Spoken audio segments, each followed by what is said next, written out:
नमो नमः। वेलकम और welcome back to my channel your SSC board mentor. आज का जो ये वीडियो है ना, वो एक रिक्वेस्ट के ऊपर बना है। I got a request to make a video similar for Sanskrit. So in today's video I am going to give you all tips for presentation of your Sanskrit paper. तो आपके बोर्ड्स का पेपर होने दो या फिर आपकी कोई भी अपकमिंग एग्जाम होने दो, आप इन टिप्स को अपना पेपर प्रेजेंट करने के लिए यूज कर सकते हो। I got 79 marks in Sanskrit. Examiner ने 78 दिए थे, मॉडरेटर ने 79 दिए, and that made me score 99 marks in Sanskrit. So that's why I think that I am capable to share presentation tips with you all. And अगर आपको सिमिलर वीडियो चाहिए जिसपे मैं आपको बताऊँ कि आपको संस्कृत कैसे पढ़ना चाहिए, I definitely make a video on that also. So without any further ado, let's get started with today's video.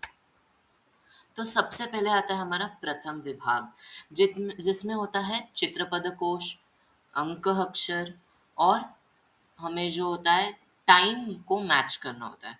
तो ये सबसे ईजीएस्ट होता है, पर हम इस वीडियो में कैसे करना है उसे इसकी बात नहीं करेंगे। हमारा ये पूरा वीडियो का मोटिव सिर्फ प्रेजेंटेशन के ऊपर है। अगर आपको जानना है कि हम कैसे हर एक सेक्शन को करें, तो उसके लिए एक सेपरेट वीडियो बनना पड़ेगा। जैसे कि ये क्वेश्चन नंबर 1 तो मैंने इसके आंसर्स लिखे, हर एक आंसर के बाद मैंने दो दो लाइंस छोड़े। गाइस, संस्कृत अगर आप अच्छे से पढ़ते हो तो उसका पेपर आपका 2 to 2.5 आवर्स में होना चाहिए। इसलिए आप अपना जो संस्कृत का पेपर है एकदम आराम आराम से लिखना, एकदम आराम से। आप अच्छे से प्रेजेंटेशन करना, जितना जितना प्रेजेंटेशन आप कर सकते हो एक पेपर में उतना आप कर देना। जैसे कि मैंने इधर तो विभाग का नाम भी लिखा है, तो ये एक्स्ट्रा है, लेकिन बहुत टाइम होता है संस्कृत के पेपर में। तो अगर आप ये करोगे तो आपका पेपर और प्रेजेंटेबल लगता है। जैसे कि ये क्वेश्चन है, चित्र निकालना नहीं है, हमें सिर्फ आंसर लिखना होता है, तो मैंने उसके डायरेक्ट आंसर्स लिखे हैं। आ के जैसे कि एक, 80 का, अशीति ही, षोडश, पंचत्रिंशत, उनको मैंने अंक, पंचत्रिंशत को अंक में लिखना था। तो ये चीज आपको फॉलो करनी है। सेम ये समय मेलनम कुरुत, तो आप देख सकते हो कि ऐसे आपको बॉक्स नहीं बनाना है, ठीक है, बॉक्स नहीं बनाना है। आपको सिर्फ एक का आंसर ये तो डैश करो, उसके हमने उसका आंसर लिखो। सिमिलरली जैसे कि सार्ध एक वादनम, तो उसमें से जो ऑप्शन है, जैसे कि 130 इसका ऑप्शन आंसर है, तो सिर्फ डैश करो और 130 लिख दो। 130 जो आप अंक लिखोगे लिखोगे वो भी आपके संस्कृत में, मतलब हम जो लिखते हैं अंक वो मराठी या हिंदी से सेम ही होते हैं, तो उससे वैसे ही लिखने जैसे क्वेश्चन पेपर में दिया है। समझो, आपके प्रश्न पत्रिका में अगर अंक इंग्लिश में दिए तो इंग्लिश में लिखो, ऐसा कभी नहीं होगा। लेकिन मैं बोल रहा हूँ कि जैसे आपको प्रश्न पत्रिका में दिया जाता है वैसे ही आपको आपके उत्तर पत्रिका में लिखना है। जैसे कि ये जो मैंने लिखा है E1 2 3 4, ये 1 2 3 4 इंग्लिश में मैंने खुद से नहीं लिखा है, ये प्रश्न पत्रिका में वैसे लिखा था। इंग्लिश में उसके ने क्वेश्चन नंबर्स लिखे थे, इसलिए मैंने वैसे लिखा। तो जैसे कि ये क्वेश्चन नंबर 1 भी इन इंग्लिश में क्यों लिखा मैंने, क्योंकि वैसे ही क्वेश्चन पेपर में दिया था। तो आपको अपने प्रश्न पत्रिका से जुड़ के रहना है। जैसा उसमें दिया है वैसा आपके उत्तर पत्रिका में होना चाहिए। तो ये हुई हमारी प्रथम विभाग की बात, मतलब सुगम संस्कृतम की बात, कैसे आपको प्रेजेंट करना है इस विभाग को। अब आता है द्वितीय विभाग। अब मैंने क्या किया है कि दो पैसेज होते हैं इस क्वेश्चन में, तो मैंने एक ही पैसेज दिखाया है, तो आपको इससे भी क्लियरेंस मिल जाएगा कि आपको कैसे प्रेजेंट करना है। पहला आता है अवबोधनम, उसमें हमको 4 में से 3 करने होते हैं। अगेन एंड अगेन मैं सेम थिंग रिपीट करूंगा, टाइम बहुत होता है, तो आप हर एक क्वेश्चन अटेम्प्ट करो संस्कृत में, हर एक क्वेश्चन। एक्स्ट्रा होगा तो आपको इधर गोल दिख रहा है, गोल मतलब एक्स्ट्रा है, वो एक्स्ट्रा मार्क, उसको काउंट नहीं करते हमारे एग्जाम में।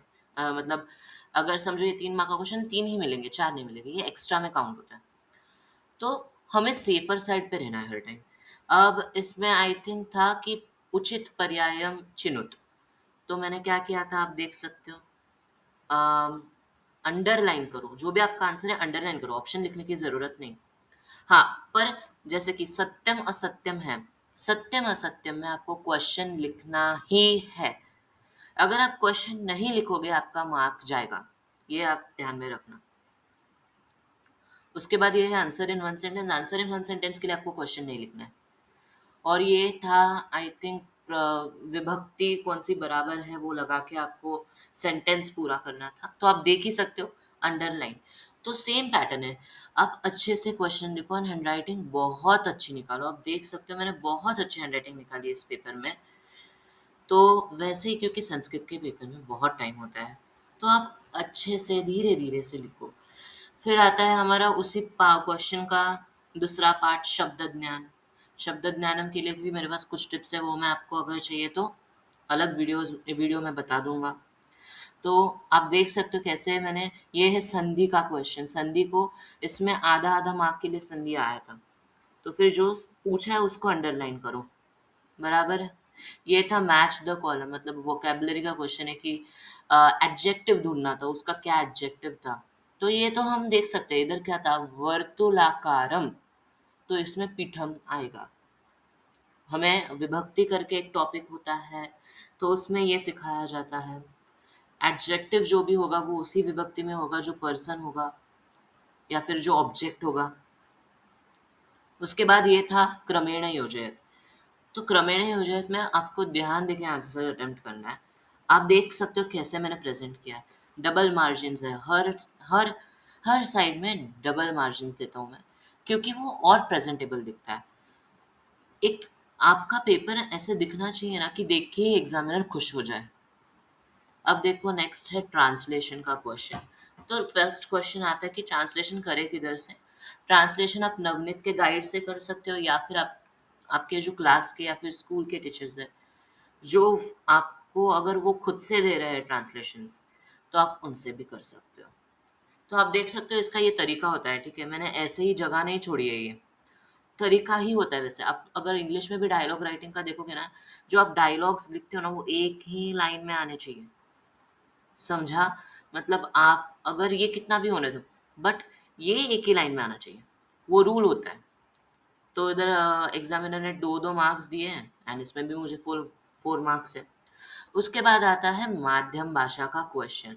माध्यम भाषा सबको लगता है इजी होता है, लेकिन I personally think it is not easy. Of course easy है, बट क्यों इजी नहीं है, आपको उसमें फॉर्मेट फॉलो करना पड़ता है अगर आपको फुल मार्क्स चाहिए। पहले तो मैं ये बता देता हूँ, 2 मार्क्स माध्यम भाषा में मिलना बहुत कठिन होता है। हमें क्लास में भी बताया गया था कि माध्यम भाषा में 2 मार्क्स मिलना बहुत, मतलब नेक्स्ट टू इम्पॉसिबल होता है ऑलमोस्ट। आपको बहुत परफेक्ट लिखना पड़ता है। आप रीड कर सकते हो अगर आपको रीड करना है तो। पहले पैराग्राफ में आपको इंट्रोडक्शन लिखना होता है।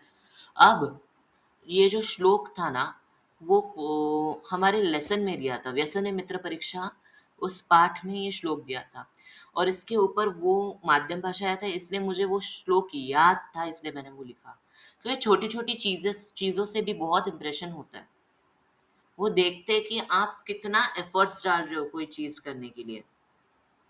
सेकंड पैराग्राफ में मेन आपका जो है ना, मेन बॉडी, मतलब मेन आंसर क्या है आपका। और थर्ड पैराग्राफ में आपको पूरा आंसर का एक जिस्ट देना है, या फिर लास्ट पैराग्राफ में आप बोल सकते हो कंक्लूजन देना है, और वो शॉर्ट होता है।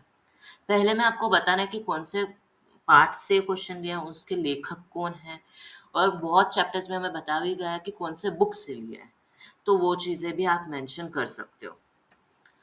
उसके बाद आता है तृतीय विभाग, जो कि है हमारा पोयम वाला विभाग, पद्यम। तो पहले तो आपको मैं इसमें कुछ नहीं बताऊंगा, ये तो डायरेक्ट ऑब्जेक्टिव वाले क्वेश्चन होते हैं, जिसको आप कविता को देखोगे एंड आपको उसके बेसिस पर आंसर देना होता है। अब इसका भी सिमिलर होता है, जो हमारा पोयम का माध्यम भाषा होता है, मैंने जटायु शौर्यम का लिखा था, सेम चीज करनी होती है। किस कौन से चैप्टर से लिया होता है, कौन से एक्सट्रैक्ट से, अगर याद रख सकते हो तो, या फिर नहीं। जैसे कि ये जो एक्सट्रैक्ट था उसमें क्या था, वो मैंने एक लाइन में लिखा है। फिर जो मेन बॉडी लिखना है आपको, एंड वेरी इंपॉर्टेंट जो नेम्स है वो आपके जिस संस्कृत में ही होने चाहिए, बट विसर्ग वगैरह नहीं लगाना है। जैसे कि रावण राम नहीं, विसर्ग नहीं लगाना है किधर भी। तो थर्ड पैराग्राफ अगेन कंक्लूजन, बहुत छोटा-सा कंक्लूजन देना है आपको। तो आई होप आपको ये समझा होगा कि आपको पोएम का भी माध्यम भाषा कैसे लिखना है। ये था 4 मार्क्स वाला श्लोक था और ये 2 मार्क्स वाले श्लोक थे। अब 4 मार्क्स वाला मुझे एक ही आता था, क्योंकि एक जो था ना, वो बहुत हार्ड वाला था एंड वो मैंने स्किप किया था। तो इसलिए एक ही स्किप किया था, लेकिन ठीक है? बाकी के मैं परफेक्ट करके गया था, इसलिए मैं कॉन्फिडेंट था। एंड इसमें मैंने एक्स्ट्रा किया। अब जिधर मेरा 1 मार्क गया है, वो था अन्वय। इस अन्वय में मैंने ये जो वर्ड्स है इंटरचेंज किए, मतलब शुक सारिका पहले था, मुख दोषेण इधर था। तो ऐसी मिस्टेक हो सकती है, तो मैं तो पर्सनली मैंने ये मिस्टेक की, इसलिए मैं बोलूँगा कि अन्वय पे भी फ़ोकस करो। मुझे लगता था कि अन्वय बहुत ईज़ी होता है, तो अगर हमें वर्सेस लर्न होंगे तो फिर हम डायरेक्टली कर सकते हैं। वैसे मैं दिमाग में करके चल रहा था, एक्चुअली वही दिमाग में था मेरे, बट बहुत ही सिली मिस्टेक थी ये and I don't want you all to do the same. तो आप लोग अन्वय पे भी फ़ोकस करो। फिर ये था ट्रांसलेशन। मैंने थर्ड वाला भी अटेम्प्ट किया था, पर मैंने इधर एज़ एन एग्ज़ाम्पल 2 ही दिखाए हैं। Translation again as I said Navneet से भी कर सकते हो, या फिर आप अपने टीचर जो है उन्होंने दिया होगा तो आप उनसे भी कर सकते हो। एंड आप अगर देखोगे ना, इसमें आपको खुद से कुछ नहीं ऐड करना है। ट्रांसलेशन में खुद से नहीं लिखना होता है। माध्यम भाषा या उत्तरक आप खुद का लिख सकते हो। लेकिन when it comes to translation, जो हमारे लेसन का ट्रांसलेशन था वो होने दो, या फिर ये पोएम का ट्रांसलेशन है, ये कंप्लीटली खुद से ही लिखना होता है। सॉरी, ये कंप्लीटली जैसे है ट्रांसलेशन वैसे ही लिखना होता है। जैसे कि अगर मैं मराठी में बोल रहा हूँ, तू कसा आहेस, मैं इंग्लिश में ट्रांसलेट करना चाहता हूँ तो I will say how are you. मैं ये नहीं बोलूँगा how are you, aren't you fine. मैं एक्स्ट्रा ऐड नहीं कर सकता उसमें। ट्रांसलेट मतलब जो दिया है उसको सिर्फ हमें इंग्लिश में ट्रांसलेट करना है। तो उसमें अगर आप खुद का ऐड कर रहे हो तो उसमें बहुत हाई चांसेस होंगे कि आपके मार्क्स कटेंगे। नाउ वी कम टू अव्यय वाला सेक्शन। अव्यय I think one of the easiest part. उसमें कुछ नहीं करना होता है आपको। आपके बुक में आई थिंक 102 पेज नंबर पे है, संस्कृत के टेक्स्ट बुक में, 10th के। तो उसमें सिर्फ कुछ अव्यय दिए गए हैं, वो आपको लर्न करने हैं। अब बात आती है किधर किधर अंडरलाइन करना है हमें। जैसे कि साकम दिया है ना, तो विभक्ति कौन सी लग रही है उसमें, उसको भी अंडरलाइन करो। और जो पूछा है साकम, उसको भी अंडरलाइन करो। दोनों पे अंडरलाइन होना चाहिए, ये आपको ध्यान में रखना है। जैसे कि अभी गम गच्छ के लिए आई थिंक प्रथमा या द्वितीय विभक्ति थी, तो वनम पे अंडरलाइन किया है। विभक्ति जो है उसके ऊपर भी अंडरलाइन चाहिए, और आप जो वर्ड लिख रहे हो उसके ऊपर भी अंडरलाइन चाहिए। ये बहुत इंपॉर्टेंट है, हाँ, ये याद रखना। उसके बाद आता है वन ऑफ द मोस्ट, कुछ लोगों के लिए स्कैरी होता है ये सेक्शन, क्योंकि इसमें आता है निबंध लेखन। But I personally loved this section, क्योंकि जो है वो वैसे ही हमें याद रखना है, वैसे ही लिखना है, और कुछ करना ही नहीं है। संस्कृत में रट्टा मारना होता है, और कुछ ऑप्शन नहीं है। If you have taken Sanskrit तो आपको रट्टा मारना तो पड़ेगा, उसमें आप कुछ नहीं कर सकते। मैंने मम प्रिय खग पे लिखा था, एंड मम प्रिय खग तो सबसे पहला वाला होता है गाइस। मतलब सबसे पहला जो हमें निबंध सिखाते हैं तो वो मम प्रिय खग होता है। तो श्लोक लिखना कंपलसरी होता है क्या? Of course. श्लोक के आपको 1.5 मार्क्स मिलते हैं। अगर आप नहीं लिखोगे तो आपको 3.5 मार्क मिलेगा। और 2 पैराग्राफ में लिखा है मैंने, ऐसा कंपल्सरी नहीं है कि आपको 2 पैराग्राफ में लिखना है, 1 पैराग्राफ में लिख सकते हो। बट प्रेजेंटेबल बनाना था मुझे, इसलिए मैंने क्या किया कि 2 पैराग्राफ में लिखा। जैसे कि मैंने टाइटल को अंडरलाइन किया, मैंने श्लोक को अंडरलाइन किया, और जो एडजेक्टिव्स थे, जैसे कि सुंदरः, राष्ट्रखगः, आनन्दति नृत्यति, नयनमनोहरम्, नीलकंठः, शिखी, अहिबु, इन एडजेक्टिव्स को ना अंडरलाइन करने को सीखो। एंड मैं बोल रहा हूँ ये मैंने बहुत बड़ा लिखा है, इतना बड़ा लिखने की ज़रूरत नहीं है। आप 6 टू 7 सेंटेंसेस लिखो, 6 से 7 सेंटेंस लिखो, आपके 5 मार्क्स मिलेंगे आपको। और मैंने निबंध के लिए बॉक्स बनाया, क्यों बनाया मुझे नहीं पता, सिर्फ प्रेजेंटेबल दिखना चाहिए इसलिए, क्योंकि बहुत टाइम था। उसके बाद आता है हमारा पंचमी विभाग, जिसमें ये भी बहुत लोगों के लिए स्कैरी होता है, क्योंकि इसमें आता है हमारा भाषा अभ्यास और ग्रामर। अब मैंने इधर 2 ही टेबल्स लिखाए एग्ज़ाम्पल के लिए, जैसे कि पहले में सब करेक्ट आया। अब इसमें देखो हाँ गाइज़, इसमें मैंने बहुत मिस्टेक्स की, लेकिन जो आंसर लिखा बाद में, वो मैंने हाइलाइट भी किया है। देखो, येभ्यः, अनेन, हाँ, मिस्टेक हुई है, पर कट करके मैंने देखो लिखा है, उसके सामने दिख रहा है। टीचर को परेशानी नहीं होगी कि आंसर क्या है फाइंड करने में। और अगर वो दोनों रॉन्ग भी दे देती टीचर, तो बाकी के 4 तो वैसे भी करेक्ट थे, राइट? और 2 होते हैं टेबल्स, बट मुझे लगा कि ये इनफ है आपको प्रेज़ेंटेशन कैसे करना है दिखाने के लिए। फिर ये क्वेश्चन में आई थिंक ये संख्या विशेषणम वाला क्वेश्चन होता है, बहुत ईज़ी होता है ये क्वेश्चन भी। और फिर ये था समास वाला क्वेश्चन। समास मुझे स्टार्टिंग में बहुत हार्ड लगता था, बट देन 21 सेट्स मुझे थोड़ा हेल्प मिला 21 सेट से, टू बी ऑनेस्ट। क्योंकि उसमें पीवाई की उसकी वजह से आपको ये आदत हो जाती है कि अच्छा ऐसे टाइप का क्वेश्चन आएगा। पर पहले पूरे दिन मुझे भी हार्ड लगता था समास, बट जैसे-जैसे आदत होती गई समास की, तो ईज़ी लगने लगा वो भी। और समास तो कुछ ही पार्ट्स में दिया है आपको टेक्स्ट बुक में। आई थिंक अभ्यास पत्रम में वगैरह है। उसमें से आप कर लो समास, और आपको एक्स्ट्रा एफर्ट्स डालने की ज़रूरत नहीं है। और कुछ-कुछ चैप्टर्स में लास्ट में एक्सरसाइज़ में पूछा गया है वो। फिर ये समानार्थी विरोधार्थी का उसमें भी बड़ा, और एक मैंने अटेम्प्ट किया था, मतलब 4 में से 3 करने थे, मैं चारों भी किए थे।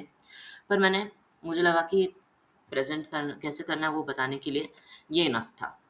तो सेम रूल इधर भी, एक क्वेश्चन का एक सब क्वेश्चन। मैंने इधर सब क्वेश्चन, हाँ, देखो इधर शुरू हुआ है, फिर इधर टेबल था इसलिए मैंने नेक्स्ट पेज पे लिया।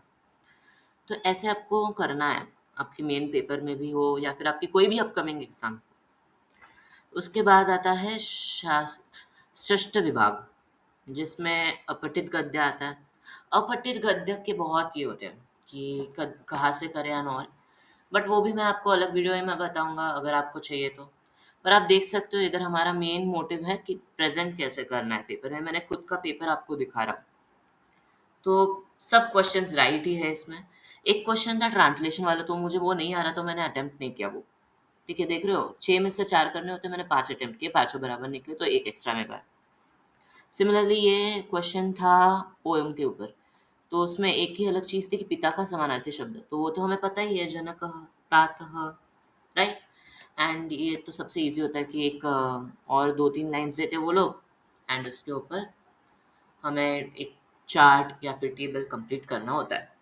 अब उसमें भी कंप्लीट करते वक़्त आप ये देखना, अंडरलाइन करो जो भी आपका आंसर है ना, उस बॉक्स के अंदर भी अंडरलाइन करो। क्योंकि संस्कृत पेपर में प्रेज़ेंटेशन बहुत मैटर करता है। जितना आपके इंग्लिश और मराठी में नहीं मैटर करता है, उतना संस्कृत में करता है। क्योंकि एक्चुअली टीचर्स एक्सपेक्ट करते हैं कि आप अच्छे से प्रेज़ेंट करो, क्योंकि आपके पास टाइम होता है।